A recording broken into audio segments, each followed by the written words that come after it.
শিলিগুড়িতে জমি কিনেছিলেন জিতেন্দ্রনাথ বিশ্বাস। শিলিগুড়ির অদূরে মাটিগাড়াতে অবসর জীবনের বাকিটা শান্তিতে স্ত্রী পুত্রকে নিয়ে থাকবেন বলে জমি কিনে একটি ছোট ঘর বাড়িয়ে ভাড়া দেন মুক্তি সাহা নামে এক মহিলাকে। বেশ ভালোই চলছিল সবকিছু। বছর দুয়েক আগে জিতেন্দ্রবাবু ভাবেন এবার মাটিগাড়াতেই স্থায়ী বাড়ি তৈরি করবেন। সেই মতো ভাড়াটিয়াকে জানান বাড়ি ছেড়ে দিয়ে অন্যত্র যাবার জন্য, কিন্তু বাড়ি ছাড়েননি ভাড়াটিয়ারা। দিনের পর দিন একাধিক অজুহাত দেখিয়ে গিয়েছেন। একদিকে বছর খানিক আগেই মারা যান জিতেন্দ্রবাবু। স্বামীর মৃত্যুর পর ভাড়াটিয়ার সঙ্গে বাড়ি ছাড়ার ব্যাপারে কথা বলতে শুরু করে স্ত্রী জ্যোতিকা বিশ্বাস, কিন্তু কে শোনে কার কথা? বাড়ি ছেড়ে দেবার বিষয়ে কর্ণপাত করেননি অভিযুক্ত ভাড়াটিয়া মুক্তি সাহা। অভিযোগ, পুলিশ সবকিছু শোনে এবং কোনো পদক্ষেপ কিন্তু নেননি। তবে দবেনি বৃদ্ধা।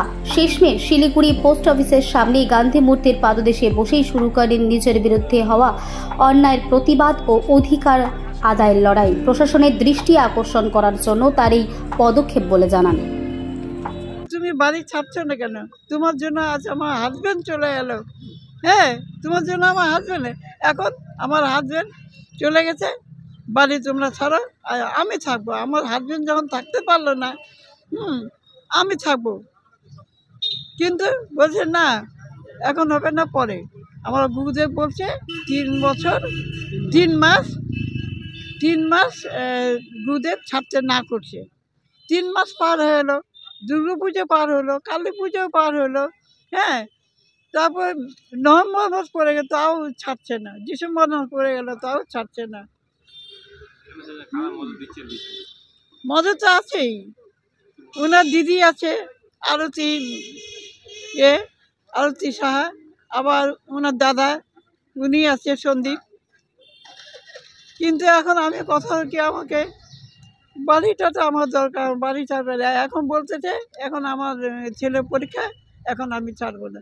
একটা পর একটা আলছাল দিয়ে যাচ্ছে, বাড়িটা কিছুতেই ছাড়তেছে না। হ্যাঁ, থানা টানা সব যাওয়া হয়েছে। হ্যাঁ, না থানায় উনি নেয় নাই, মানে থানাতে বলতেছে ঠিক আছে আমরা দেখবো, কিন্তু আজ অব্দি দেখলো না। হ্যাঁ, তিনি বলেইল।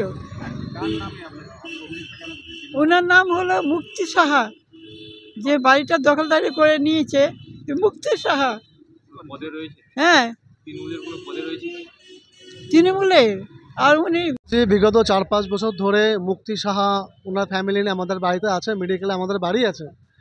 তো প্রথম আমাদের 1 বছর তো 2 বছর আমাদের এগ্রিমেন্ট করা ছিল। তারপরে লকডাউন হয়ে যায়। লকডাউনের পরে আমিও অসুস্থ হয়ে পড়ি, আমারও কোভিড হয়েছিল, সেই কারণে ডিসকন্টিনিউ হয়ে যায়। কিন্তু না, এর পিছনে মূল মদতটা দিচ্ছে হচ্ছে ওনার দিদি আরতি সাহা। সে তৃণমূল করে, উনি উদ্বাস্তু সেলের একটি পদে আছেন, যেটা আমি জানতে পেরেছি খবর মারফত। আর ওনার দাদা সঞ্জীব সাহা, এরা সবাই মিলে চাইছে আমাদের জমিটাকে দখল করতে। কিন্তু আমাদের জমিটায় লিগালি কাগজপত্র, ইনকাম খাজনা থেকে শুরু করে ইলেকট্রিক বিল সব আমরা দিই, সব কাগজ আমাদের কাছে আছে। বাবার অবর্তমানে এখন জমির মালকিন হচ্ছে মা এখন অসুস্থ, বাবা এই চিন্তায় চলে গেলেন। তারপরেও ওনাদের কোনো রকম কোনো রকম মানসিকতায় কোনো পরিবর্তন নেই, কোনো মায়া মমতা নেই যে না উনি কাকিমা আসছে, ওনারা বাড়িতে গেলে অকথ্য ভাষায় গালিগালাজ করে, ভয় দেখায়, ধমকি দেখায়, আমরা দেখে নেব কি করবেন, আমাদের পিছনে লোক আছে, আপনারা কিছু করতে পারবেন না, প্রশাসন আমাদের, আপনারা কি করবেন, এরকম করে।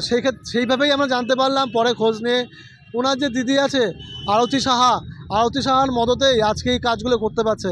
নাহলে প্রশাসন যদি আমাদের সাহায্য করতো, আমাদেরকে একটু ভাবতো আমাদেরকে নিয়ে, তাহলে আজকে আমরা এখানে এই ধর্নায় বসতাম না গান্ধী মূর্তির নিচে।